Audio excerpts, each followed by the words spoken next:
Welcome to ProPractice, your guide to refine, enliven, and illuminate the piano repertoire. I'm Josh Wright, and today is day 3 of the new ProPractice study series, where we're going to learn together the Liszt Rhapsody No.2. This is a piece that I've never previously studied before making this video, unlike a lot of my other ProPractice videos where I've played them for years and years. So you get to see real-time practicing and things that I haven't necessarily worked out to perfection previous to this video. I've spent a few hours practicing this piece before I made this video series just to get fingerings and things so I could walk you through in a more efficient manner. The last few videos I just sight read through the first part, and that took up a big part of the first part of the video. So I want to kind of outline what we're going to do today before we go ahead and get started on the actual work. So we're going to start in bar 118, and we're just going to get in the next 45 to 50 minutes as far as we can into this next section. So this is where bar 118 starts.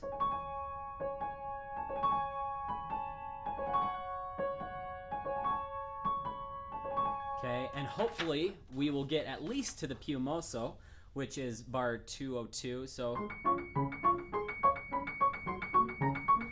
hopefully we'll get further than that, but that's kind of my goal. Short-term goal for right now. And I'll put it in the title how many bars we get through.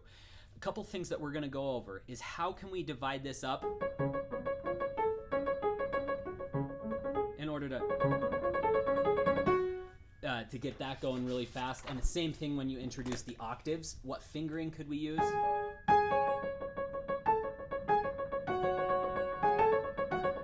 As well as some exercises to help you get loose. That's something that when I was first reading through this, I noticed my hand was getting a little tight, so we're going to go over different ways to get you loose there. How we can increase speed here. That's something I've done with a lot of different pieces like La Campanella. So I've had some experience with that. And then some chordal techniques. So we can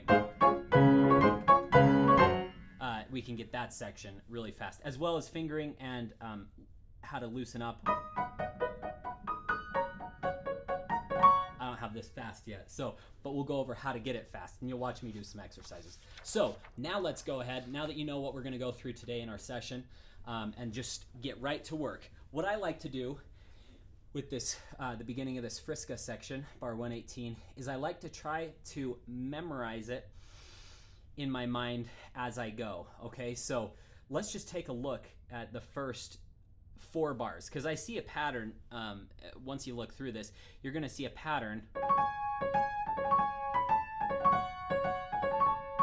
and then it just repeats that, with the exception of the end.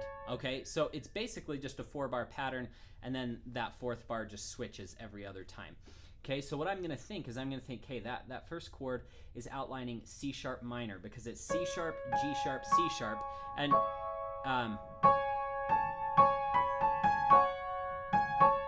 so if you look, or C sharp major, I apologize. C sharp 7 there is what's going to be down in 142. So it's kind of taking these same harmonies. So you're going C sharp 7 to F sharp minor, C sharp, F sharp 7. Okay, so already I have the harmonies in my mind. C sharp, F sharp, F sharp. Okay, so now let's look at how this goes. Okay, so it's just an open 5th and an octave, 5th, octave.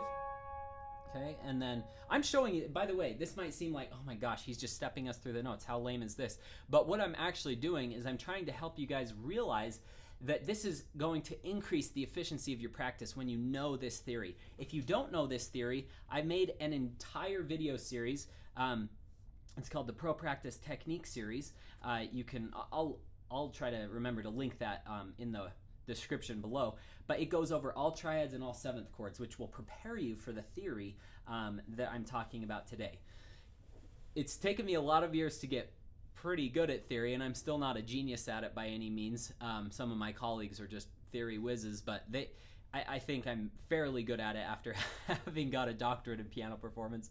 So if you're a little confused, you can always email me with questions. So again, C sharp minor. Okay, now I'm just gonna step dum. So it's dum, pa-pum, pa-pum, easy. I'm just gonna step down the fifth and then do a little neighbor tone is what we call it. Ta-da-dum. Okay, now next one. F sharp. And then we go to that F sharp chord with an A in the middle. Okay, now let's practice this way.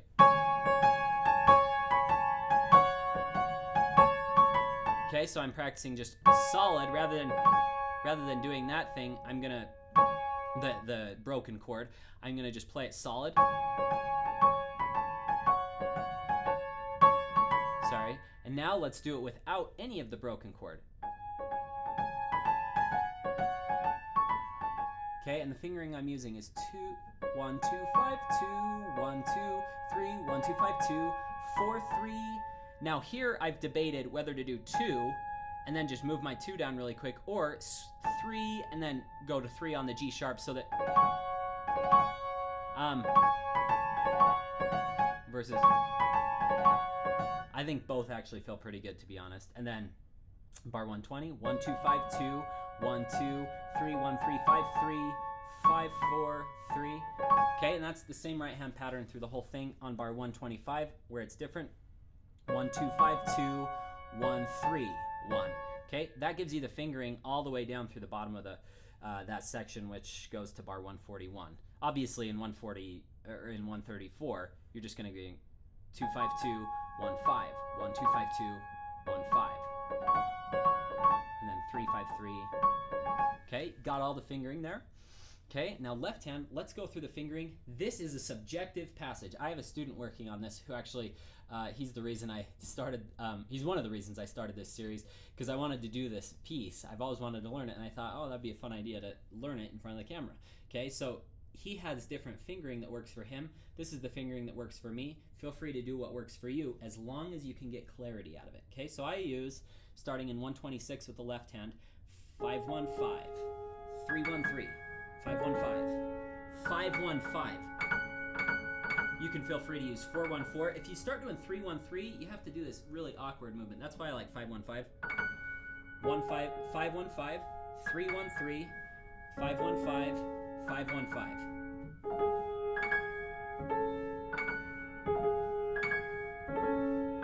Okay, let's try this very slowly throughout this whole section together, and then we'll move on.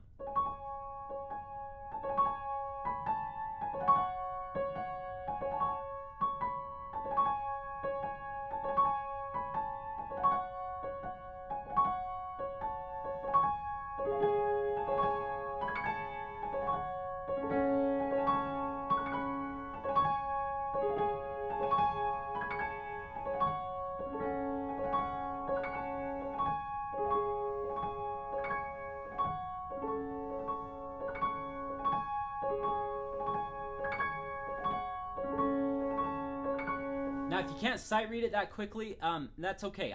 Again, I've worked on this for a little bit, but not too much.